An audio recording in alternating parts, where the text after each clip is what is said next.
We have joining us in the studio an economist, Gabriel Idahosa. Good morning, and thanks for joining us. Good morning. Also joining us via Skype is another financial analyst, Tunji Andrews, is joining us, of course, from Lagos here. Good morning, and thanks for joining us. Good morning. Yes. All right, let's begin with you, Mr. Idahosa. Now, Nigeria really, indeed, is officially out of recession, but with a 0.55% growth in GDP, is that really anything to cheer about? Bearing in mind, too, that it's higher than the previous year, and, you know, is it really, should we have confidence in these figures that we're getting? Well, no, really. It's like someone was drowning and then the head is up the water, so at least the head is out of water. So that's where we are. But we still have a lot of work to do to sustain continuous growth. We have had these recession for so long that we are trying to get used to growing again. We used to be a member of the 7% club, the countries that were growing steadily over a decade at 7%. Then we started coming down to 4%, 3%, and then into recession. So coming out of recession is good news. But that's not where a country like Nigeria should be. Being the largest economy in Africa, really. So what are the indicators, really, that should be in place for economists like yourself to say that, okay, yes, Nigeria is an established economy and it's totally out of recession and is looking upwards? A strong economy must have multi-sectoral capacity. If you are growing just because oil is going up and down, then that's not a strong economy. That's why Nigeria's economy is always described as a fragile economy, because you just require oil prices to drop and everything else goes down. But if you have a strong economy where agriculture is doing well, ICT is doing well, the Nollywood or cultural tourism is doing well, the rest of the economy support one another, manufacturing is doing well, then you have a strong economy.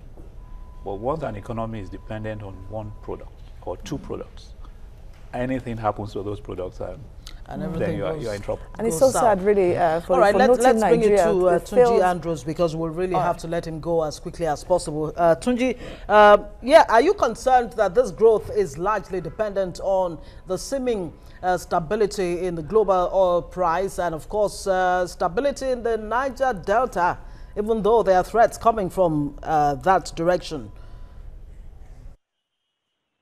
I'm not really concerned. I must be honest. It's the nature of every economy.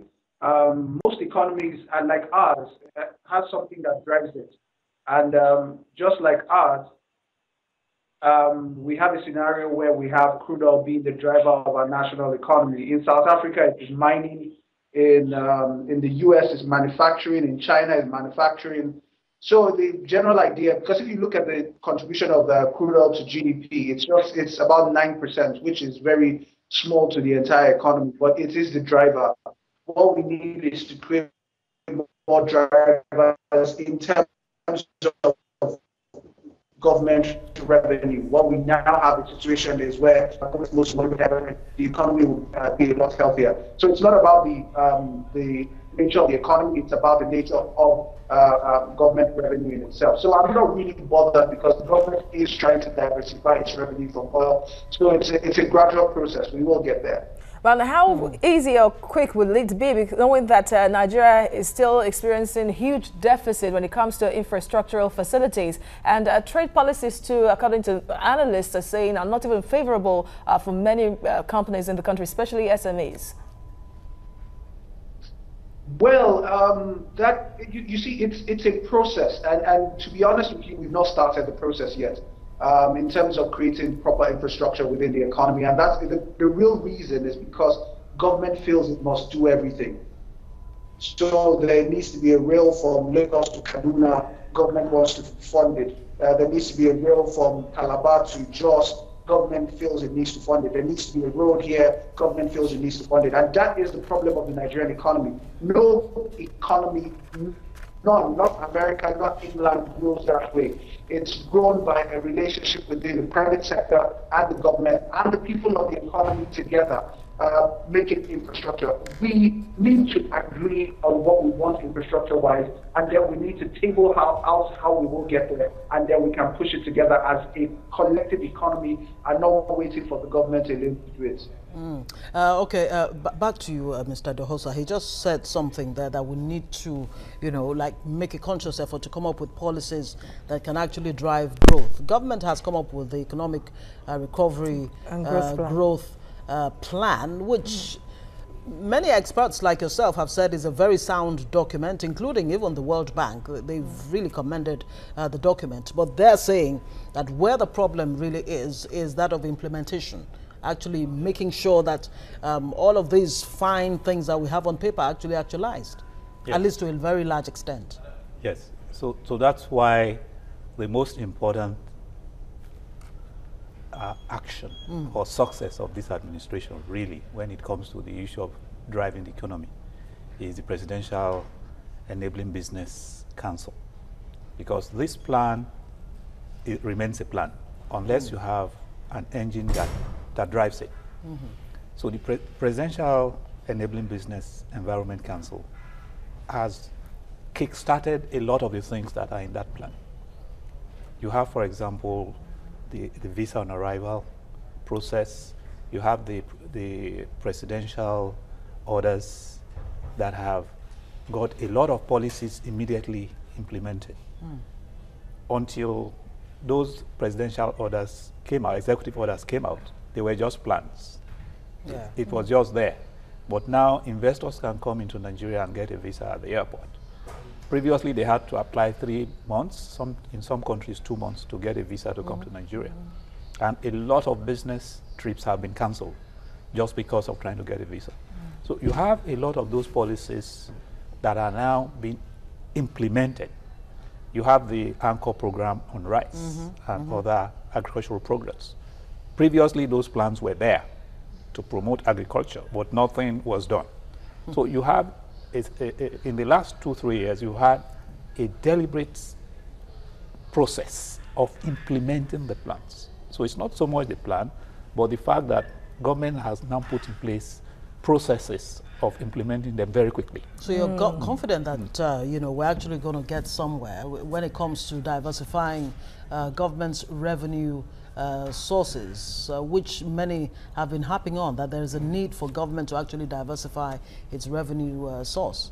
Yeah, you can say it. Look at entertainment, see what the Minister of Information is doing, see what the Arts and Arts festival that took place a few days ago in Abuja. You can see specific actions taken to build those aspects of the economy. Because if you say entertainment is a big economy and you just make a statement, oh, creative industry, it's a big potential, and you don't do anything about it, it remains a potential. But now you have a government that is going out. You have a minister and the parastatals going out to the entertainment industry. They are constantly working with them. You see them organizing activities with them, inviting investors. That is what is important, not the plan itself, but taking actions that take the plan from the paper to activity. So it is those activities that are making a lot of difference. To take all these sectors where things are happening. It's because you are now seeing some activities. Government is now moving beyond planning. And we need to see a lot more of that. We need to see government taking action. Look at the airport road. The road has been there for ages, but government, state and federal now, in the case of Lagos and federal, decided we need to do something about it. So it is more a question of government taking action and less of planning. Because you get to a point or you come to planning paralysis. You just keep planning and planning and planning and you don't get anything done. So we need to take more action. Yeah, let me bring you in now, Tunji. Yes. For an economy like Nigeria that has remained heavily import dependent. And now the present administration is trying to diversify and improve agriculture and even export agricultural produce. But then analysts have talked about the need not to export raw materials like yam, cassava, that if they, process them, Nigeria is going to make more money. But you see these governments exporting raw materials so far. You see, it's like I said earlier, it's always a process. What you're talking about is creating processing plants in Nigeria that will take the raw materials, make them into finished products, and export the finished products. But you see, it takes a lot for you to set up a processing plant in Nigeria. You need power, you need adequate skill, you need the right government policies that will help you grow. There are lots of things that mitigate against creating processing plants in Nigeria. And what we have to do, basically, as an economy, as a government, as a people, is that we have to be able to give those people concessions to make sure that they thrive irrespective of what is going on, so that the economy down the line. Because the problem we have with us as a country is that we think 4 years. We think in 4 years. So this government is around, we are thinking in 4 years, in maybe even 2, because we've already started planning for 2019. But the general idea is that we have to start thinking very long term. 10 years, 15 years, 20 years down the line. How can we start now and make sure that in 10 years we will have a proper processing unit across the Federation? But that is going to take small steps. We're going to have little clusters here and there, but it's a process. It will take time.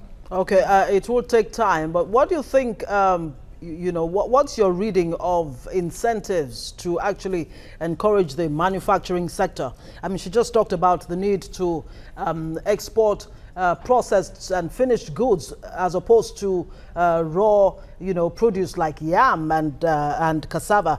Manufacturing sector, the financial services, what incentives would you like, to see, especially for banks to lend to these sectors? First of all, I think the first issue is power.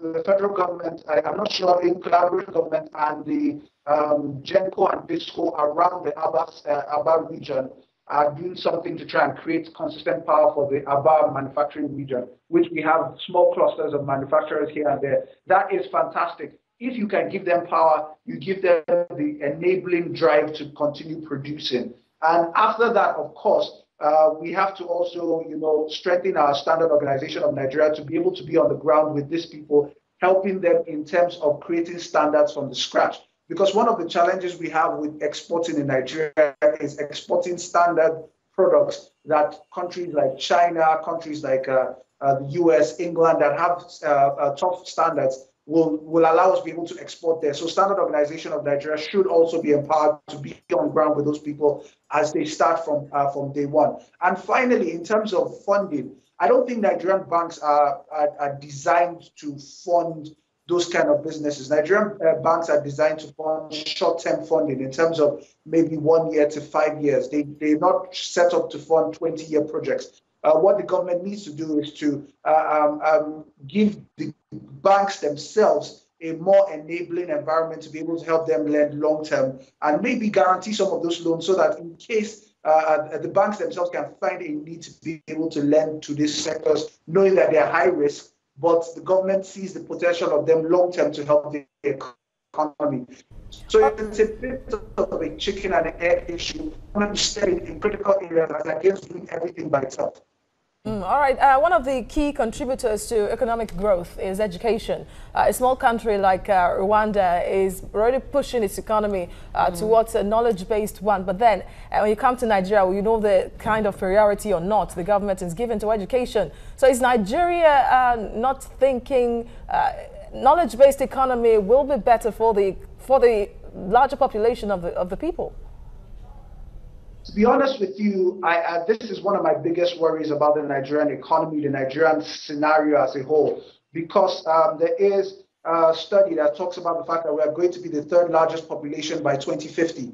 And for me, that shows that we can either have a labor skill explosion, or we'll have an explosion of what we have in terms of Niger Delta militants, the Boko Haram, and all of that. Because when you have a lot of idle hands, I mean, that's the devil's workshop. What I believe we need to do quicker than anything else is to prioritize three things: education, healthcare, and housing. It is very important because the future is dependent on it. If we don't prioritize those things right now, we are creating a scenario whereby in 2040, 2045, there will be a chaotic scenario in Nigeria because we have a lot of idle hands.